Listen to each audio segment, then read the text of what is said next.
You're listening to Clinical Conversations, a Journal Watch podcast for the week of May 1st. I'm Joe Elia. Call us at 1-617-440-4374 with your reactions. The week's top medical news story was swine flu, and only swine flu, unless you want to count the Institute of Medicine's Jeremiad against conflict of interest in medicine, or the American Academy of Neurology's advisory against using valproate and some other anti-epileptics in pregnancy. But really, it was all about the scare of swine flu and the World Health Organization's raising its pandemic alert to level 5, one below the maximum, and the daily news briefings from the Centers for Disease Control. Speaking of which, one of the principal spokespeople for the CDC, Ann Schuchat, was interviewed here last September. That was about childhood immunization, and we are repeating it this week while I and my allergies take a little time off. We'll be back with new material in a week. And here is the Journal Watch interview. This week, MMWR published a report on vaccine coverage in children ranging from 19 months to about 3 years of age. The report details the findings of the National Immunization Survey for 2007. The survey established that more than 90% of children in that age group had received at least the routinely recommended vaccines, and almost 80% had received the full series, showing steady progress. We've asked Dr. Ann Schuchat, a member of MMWR's editorial board and director of CDC's National Center for Immunization and Respiratory Diseases, to discuss the implications of all this. Welcome, Dr. Schuchat, and thank you for taking the time today. It's my pleasure. So this is good news now. According to your calculations, this cohort of children have avoided some 14 million illnesses and perhaps 33,000 deaths with these immunizations. You know, that's right. Immunizations save lives and keep children healthy and safe, and they also protect our communities. And the survey results that we've just released confirm that we're retaining the high immunization levels that we've enjoyed for the past few years in toddler-age children. Our results this year suggest 77.4% of U.S. children have received the full series of vaccines recommended by age 36 months. And those vaccines include the series of diphtheria, tetanus, and acellular pertussis, polio vaccine, MMR vaccine, Haemophilus influenza B vaccine, hepatitis B vaccine, and the varicella or chickenpox vaccine. So quite a few vaccines that providers are keeping up with and that parents are also making sure their children get. Well, that's a lot of shots, isn't it, for people to be administering and to keep track of? You know, it's gotten more complicated, and so providers and parents do have challenges. We think that immunization information systems or registries can make it easier for parents and providers to make sure that children are up to date. And there are other decision tools out there that are available. But it's a big job being a parent or being a provider, and what we'd like to do is make sure we can get good information out there to help both pediatricians, family physicians, and parents keep up with the jobs they have. Okay. Are there tools, office-based tools, that clinicians could use to help track these vaccinations? Does the CDC have any links it could offer in this regard? Yes, absolutely. There's something called the immunization scheduler that's available through our website. It's an interactive tool where parents can actually plug in their children's immunization histories and find out which shots the child is due for and when to make the appointments. There are similarly, physicians' offices can use this. Many providers are using immunization information systems or registries, which often have those decision analysis tools as well to help sort out if this is what the child has already gotten, what is it time for in this next visit. And what's that website? What's the URL? Do you have it off the top of your head? Yes, the CDC's immunization scheduler can be accessed through our vaccine website, which is www.cdc.gov/vaccines. And you can see immunization scheduler as one of the choices on that page. Okay, so www.cdc.gov/vaccines, plural. Right, okay. Plural, correct. Good. All right. Now, in the report in MMWR, Some states are doing very well. Others don't seem to be. Maryland, for instance, looks, immunologically quite safe for babies, without necessarily naming the laggards. What do you think is preventing them from reaching Maryland levels? We do see quite a bit of range state to state, and it takes a lot to achieve high coverage rates and then maintain them. We think that there are some best practices out there that involve pediatric office or family physician office practices, including using reminder and recall systems. Reminders are letting parents know that it's time to schedule an appointment, and recall means calling people in when they're overdue for an appointment. We also know that increasing access can help, and having night clinics or weekend hours can really help some of the parents who just can't get off work to bring the child in during the routine business day. That increasing access can really help. We also know that immunization registries or information systems can help because there's just quite a lot of vaccines out there and a lot of children to track, and these technology solutions can really help us stay on top of things. So those are a few of the tools that are used more broadly in states that are doing a bit better.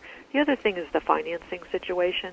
There's something called the Vaccines for Children program, which provides free vaccines for children who are uninsured, Medicaid eligible, American Indian, or Alaska Native, or who are underinsured but seeking care at a federally qualified health center.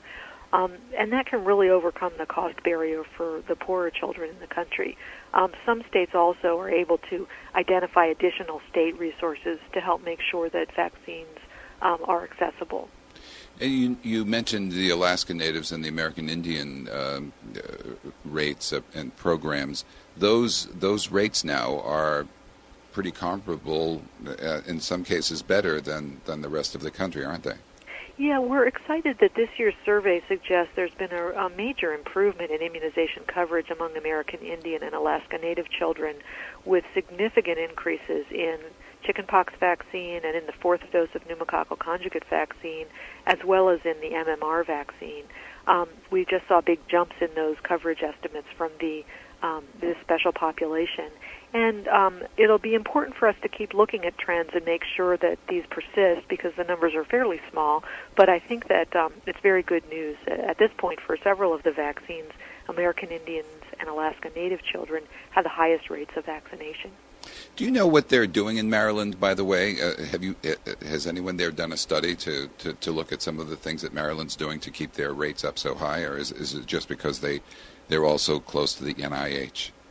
Well, we've actually visited a number of the top-performing states to get a better idea of these best practices, and there's a mix of factors. We find that immunization champions at the state or local level can make a big difference, leading pediatricians or a leading public health expert who really get the word out to peers and parents can make a big difference. Many states, including Maryland, will also have immunization coalitions that really bring partner groups together, health plans, pharmacist groups, private pediatric offices, nonprofit organizations and others together to really brainstorm about how to reach more people. I've met with coalitions in a few states, and people like firefighters are involved in some of the states' coalitions just to try to understand how do we reach children who are hard to reach and how do we get the benefits of immunization and good information out to the people who need them.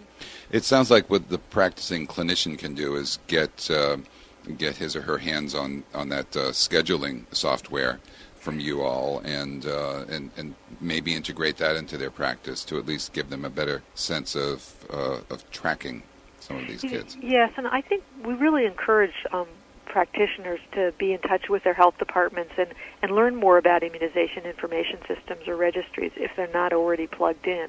In a number of states, there are pretty good registry programs that can come out and visit the office and help get the provider connected. And these are web-based tools that a provider can check a record and essentially find out about immunizations that have occurred in other places. It can be challenging when children transfer from one office to another office and you don't have all the history, but we really think you can save on having to revaccinate children by getting the past history together. There is some reluctance on the part of parents to vaccinate because of perceived dangers of autism, and This week, there was a new study from the Public Library of Science showing that the MMR vaccine isn't associated with autism. Do you think that some of the variations that you see geographically might have to do with a cultural skepticism about trusting the government? And what do you think of that PLOS study? You know, that recent study was helpful in being one more study to fail to find a link between autism and MMR. And in fact, it was not able to reproduce the results of the original study that raised the hypothesis. So it was good news in terms of vaccines not being linked with autism. Many parents still have questions, and I think it's important for parents to get answers to their questions. We'd like them to be able to have good conversations with their doctors or healthcare providers, and we also want to provide good information ourselves through the government sites. But it's so important for parents to feel comfortable about the decisions they're making for their children, because no parent wants their child to be harmed. These days, looking at all of the information that's been amassed, experts, the Institute of Medicine, the American Academy of Pediatrics, and the CDC have all reviewed the situation and do not find a link between vaccines and autism. Has every single hypothesis been looked at? Well, no, but there have been huge numbers of studies at this point that have not found a link. But it's important for parents to get those questions answered. In terms of our study data, we don't see, at this point, huge variation by state that can be explained by sort of cultural concerns. One variation that we see is that we still do have a significant gap between children living in poverty and children who are better off. We've narrowed the gap, but we haven't eliminated it. So that's something that we do take seriously and want to work on. In terms of communities where people may not feel strongly about vaccination, we're trying to get a better handle on that with some parental acceptance surveys, trying to understand what are the concerns that parents have and what questions do they have, how can we better meet the needs that they have. One thing that's important to note is that we're enjoying high immunization coverage as a nation, and in most states the data are pretty good, but we're still seeing measles cases and outbreaks of measles more than ever in the past 12 years.